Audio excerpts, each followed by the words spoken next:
Hello नमस्कार। MR7 classes में आपका एक बार फिर स्वागत है। आज हम फिर हाजिर हैं आप उत्तर प्रदेश कांस्टेबल के प्रीवियस ईयर के कुछ क्वेश्चनों को लेकर के। तो पहला क्वेश्चन है, श्यामल किस तद्भव शब्द का तत्सम रूप है? तो वो होगा, इसका सही आंसर होगा सांवला। सांवला। शाखा मृग निम्नलिखित में से किस शब्द का पर्यायवाची है?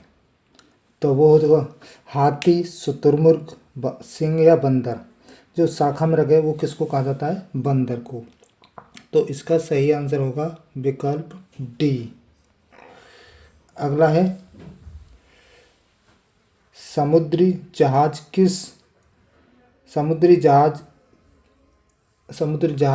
जिस पर सैनिक युद्ध करते हैं, वाक्यांश के लिए एक शब्द कौन सा है?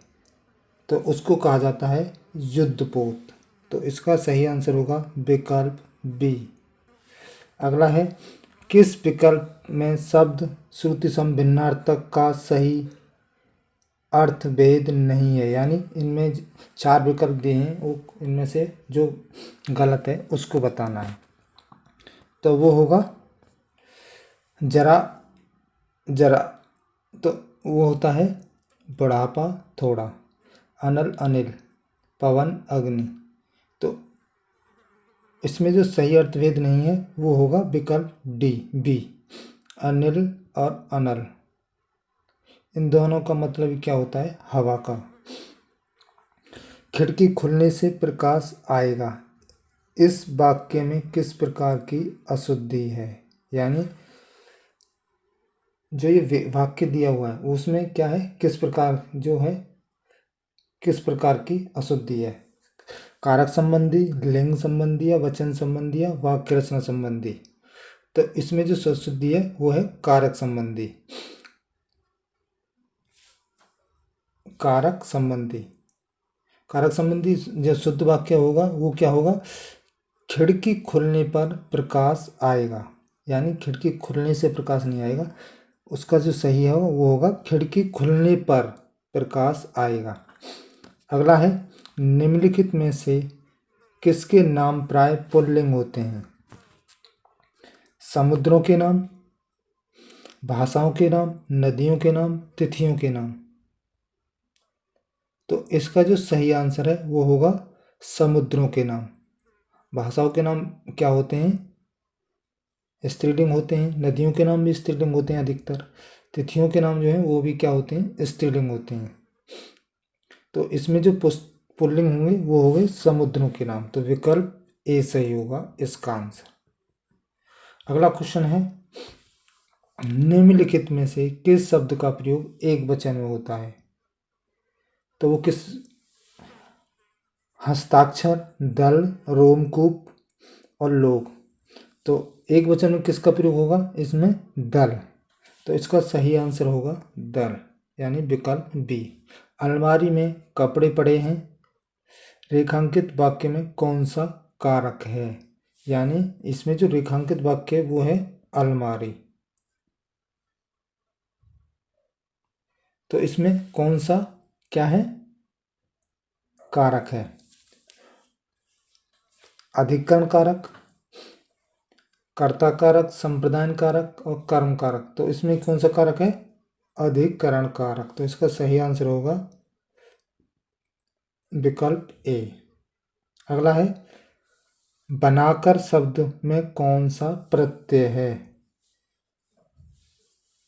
तो यानी जो सब इसमें जो प्रत्यय है वो होगा कौन सा होगा? विकल्प यानी बनाकर, बना प्लस कर। तो इसमें जो प्रत्यय होगा वो होगा कर, यानी विकल्प सी। अगला है, तरावट शब्द में मूल शब्द और प्रत्येक निम्न में से कौन सा है? यानी इसमें कौन सा सही है? तो इसका जो सही आंसर है वो होगा तर प्लस आवट। ये क्या होगा? ये होगा आवट।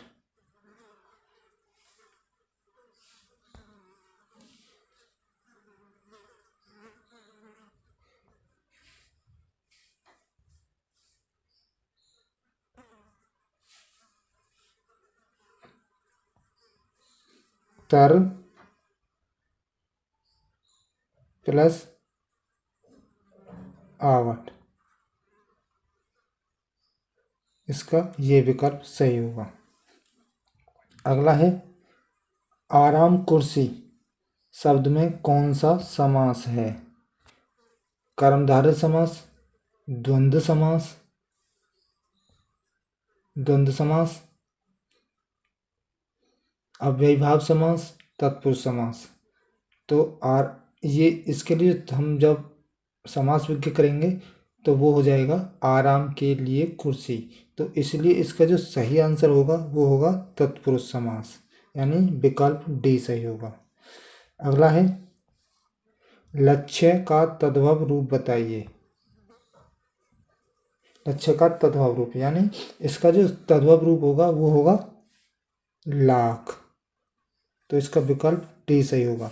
जैनेन्द्र शब्द का संधि विच्छेद, जैनेन्द्र का संधि विच्छेद वो क्या होगा?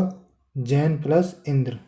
यानी जब हम संधि विच्छेद करते हैं तो उसमें क्या है, दोनों शब्द होते हैं तो उनका क्या है मतलब करना होना चाहिए, एक पूर्ण मतलब होना चाहिए। तो वो ही क्या होती है उसकी शब्द की संधि विच्छेद। तो इसमें इसका सही विकल्प होगा विकल्प डी। अगला है निम्नलिखित में से विवरण चिन्ह है। इसमें 4 चिन्ह दिए गए हैं और वो कौन कौन से चिन्ह हैं? तो इसमें विवरण चिन्ह कौन सा है? वो होगा विकल्प सी, यानी इस प्रकार का जो होता है उसे बोला जाता है विवरण चिन्ह। अगला है निम्नलिखित में से कौन सा विशेषण संज्ञा को दर्शाता है, यानी संख्या को दर्शाता है। तो इसका जो सही आंसर है वो क्या होगा? दर्जन, यानी विकल्प सी सही होगा। मच्छर भिनभिनाते हैं इस वाक्य के में कौन सी क्रिया है? प्रेरणार्थक क्रिया, पूर्वकालिक क्रिया, संयुक्त क्रिया, नाम धातु क्रिया। तो मच्छर भिनभिनाते हैं इसमें कौन सी क्रिया है? इस वाक्य में जो है नाम धातु क्रिया, क्योंकि जो जो संज्ञा सर्वनाम तथा जो विशेषण शब्द होते हैं उनके अंत में जो प्रत्यय लगाकर जो क्रिया बनती है उसी को बोला जाता है नाम धातु के। जैसे कि भिन्न, इसका क्या होता है भिन्न भिन्न, और इस पर जो प्रत्यय लगाया है वो कौन सा लगाया? आना, तो ये बन गया भिन्न भिन्न आना। इसलिए इसका जो सही जो क्रिया होगी वो होगी नाम धातु क्रिया। अगला है लता मंगेशकर गीत गा रही है, यह वाक्य किस काल का है? संदिग्ध वर्तमान काल, अपूर्ण वर्तमान काल, सामान्य भूतकाल, सामान्य वर्तमान काल। तो इसका जो सही आंसर होगा वो होगा अपूर्ण वर्तमान काल, यानी वो क्या कर रही है अभी प्रेजेंट में वर्तमान समय में गा रही है, यानी अभी वो कार्य पूरा नहीं हुआ है। तो इसलिए इसका जो सही आंसर होगा वो होगा विकल्प बी, अपूर्ण वर्तमान काल। अगला है मजदूरों द्वारा पेड़ काटा गया इस वाक्य का वाक्य क्या होगा, यानी वाच्य क्या होगा? वाक्य का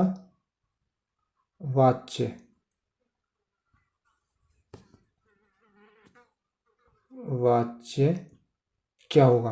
कर्तवाच्य, कर्मवाच्य, भाववाच्य, इनमें से कोई नहीं। तो इसका जो सही आंसर है वो होगा कर्मवाच्य, यानी विकल्प बी। ठिठक जाना मुहावरे का अर्थ निम्नलिखित में से कौन सा है? रुक जाना, धोखा खा जाना, चले जाना, उदासी छा जाना।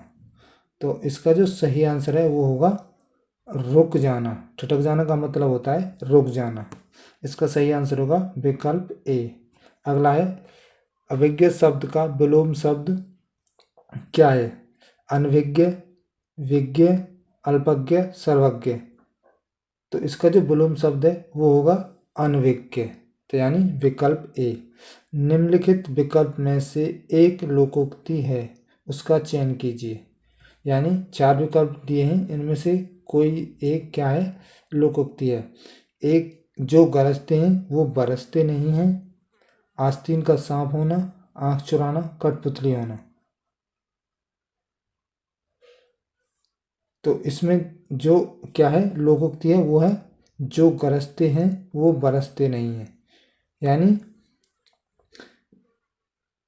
यह क्या है, एक लोकोक्ति है, इस जिसका अर्थ क्या होता है, जो बड़ी बड़ी बातें करते हैं वो प्राय काम नहीं करते। इसका मतलब होता है जो गरजते हैं वो बरसते नहीं हैं। इसका सही आंसर होगा विकल्प ए। अगला है, हिंदी साहित्य में वात्सल्य रस को मिलाकर कुल कितने काव्य रस हैं। तो इसमें काव्य रसों की संख्या कितनी बताई हो जाती है वात्सल्य रस को मिलाकर, तो वो हो जाती है 11। तो इसका सही आंसर होगा डी। और वो कौन कौन से होते हैं, श्रृंगार रस, हास्य रस, करुण रस, रौद्र रस, वीर रस, शांत रस, वात्सल्य रस, भक्ति रस, भयानक रस, विभत्स रस और अद्भुत रस। ये हो जाते हैं 11 रस। तो इसलिए इसका आंसर होगा विकल्प डी। अगला है, निम्नलिखित में से संबंधवाचक सर्वनाम का उदाहरण नहीं है, जिसका, आपको, जो और सो। तो इसका जो सही आंसर होगा वो होगा आपको। नील गगन सा शांत हृदय था हो रहा, इस पंक्ति में कौन सा अलंकार है। तो वो होगा उपमा अलंकार। अगला है, हरि शब्द का अनेकार्थी शब्द किस विकल्प में नहीं है। दूध, सिंह, सर्प और सूर्य। तो इसका जो सही आंसर है वो होगा दूध। जो सिंह है उसको भी हरि कहा जाता है, सर्प को भी हरि कहा जाता है, सूर्य है उसको भी हरि कहा जाता है। तो दूध को क्या है, हरि नहीं कहा जाता, इसलिए क्या है, दूध इसका सही आंसर होगा। तो अगला है, दोहा और रोला शब्द को क्रम में मिलाने पर कौन सा छंद बनता है। तो वो बनेगा कुंडलिया क्रम। और रोला और उल्लाला को मिलकर बनता है, क्या बनता है, इसका आंसर आप बताएंगे। रोला प्लस उल्लाला, तो वो कौन सा छंद बनता है, इसका आंसर आप कमेंट में बताएंगे।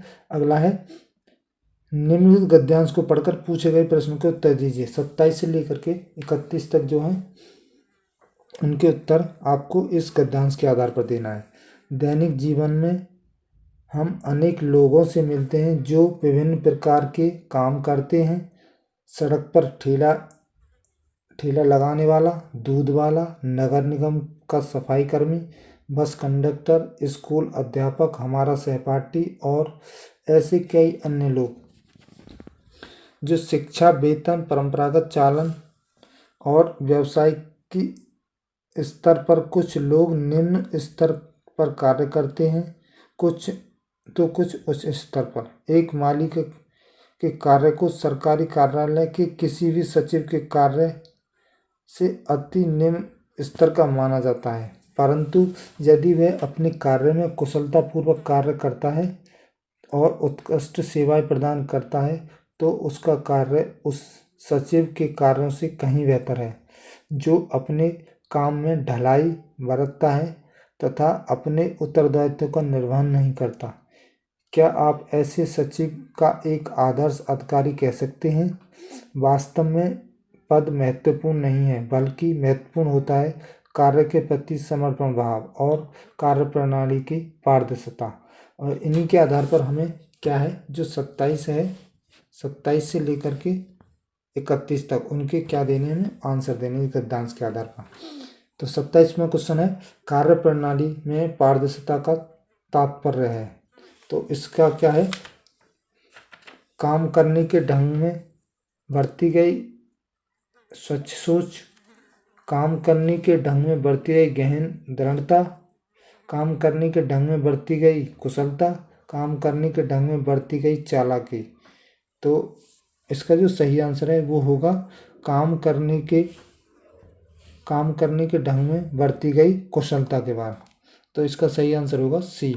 एक माली का कार्य सरकारी सचिव के कार्य से भी बेहतर है यदि वो क्या करता है, दोनों के काम की तुलना उनके पद वेतन से ना की जाए। ऑप्शन बी, माली अपने काम को कुशलता से करे किंतु सचिव ढलाई बरते। ऑप्शन सी, सचिव अपना कार्य कुशलता से करे। ऑप्शन डी, माली अपना कार्य कुशलता से करे। तो इसका जो सही आंसर है वो होगा ऑप्शन बी, माली अपना काम को कुशलता से करे परंतु सचिव ढलाई बरते। तो इसका सही आंसर होगा बी। अगला है उपयुक्त शीर्षक छांटिए, यानी इस गद्यांश का हमें क्या बताना है, शीर्षक बताना है। कर्मनिष्ठा की महिमा, ऊंच नीच, काम की महिमा, स्तरभेद। तो इसका जो सही आंसर है वो होगा कर्मनिष्ठा की महिमा। अगला है सरल वाक्य बनाइए। दैनिक जीवन में हम अनेक लोगों से मिलते हैं जो विभिन्न प्रकार के काम करते हैं। ऑप्शन ए, दैनिक जीवन में हम ऐसे लोगों से मिलते हैं और वह विभिन्न प्रकार के काम करते हैं। ऑप्शन बी, दैनिक जीवन में हम विभिन्न प्रकार के काम करने वाले लोगों से मिलते हैं। ऑप्शन सी, दैनिक जीवन में हम अनेक लोगों से मिलते हैं और वे विभिन्न प्रकार के काम करते हैं। ऑप्शन डी, दैनिक जीवन में हम ऐसे अनेक लोगों से मिलते हैं जो विभिन्न प्रकार के काम करते हैं। तो इसमें जो है, इसमें भी इसका जो सही आंसर है वो होगा बी, क्योंकि जो दैनिक जीवन में हम अनेक लोगों से मिलते हैं और जो विभिन्न प्रकार के कार्य करते हैं, इसको क्या बनाया गया है, सरल वाक्य बनाया गया है। तो इसका सही आंसर होगा बी। अगला है बेहतर शब्द के लिए पर्यायवाची शब्द क्या होगा।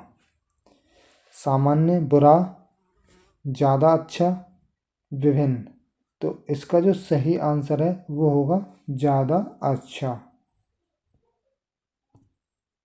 यानी ऑप्शन सी। सूरसागर कृति के कवि निम्नलिखित में से कौन है, यानी सूरसागर को किसके द्वारा लिखा गया है। तो इसका जो सही आंसर है वो होगा सूरदास। अगला है बिहारी हिंदी का विकास निम्न में से किस भाषा से हुआ है। तो इसका जो सही आंसर होगा वो क्या होगा, वो होगा मागधी अपभ्रंश से, यानी ऑप्शन बी। भीतर और बाहर यह किस क्रिया विशेषण का उदाहरण है। तो यह है स्थानवाचक विशेषण का,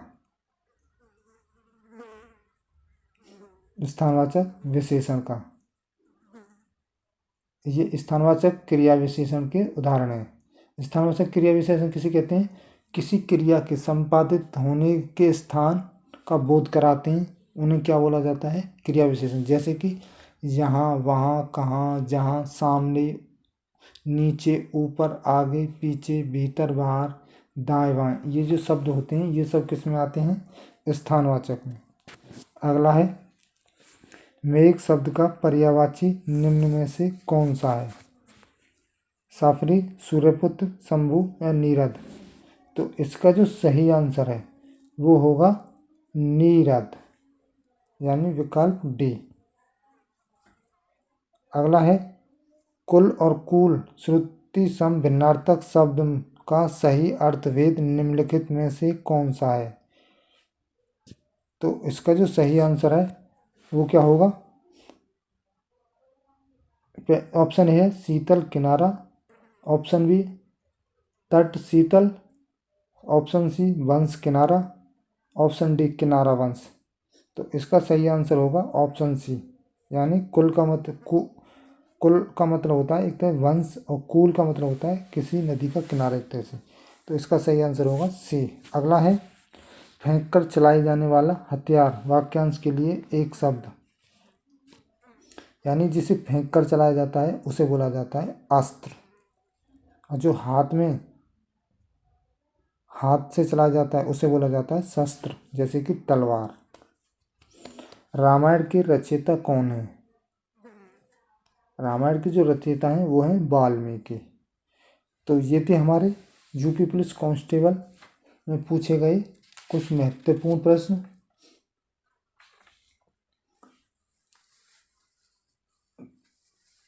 तो इस वीडियो में इतना ही, मिलते हैं आपको नेक्स्ट वीडियो में नए मॉडल पेपर के साथ। तब तक के लिए देखते रहिए MR7 क्लासेस।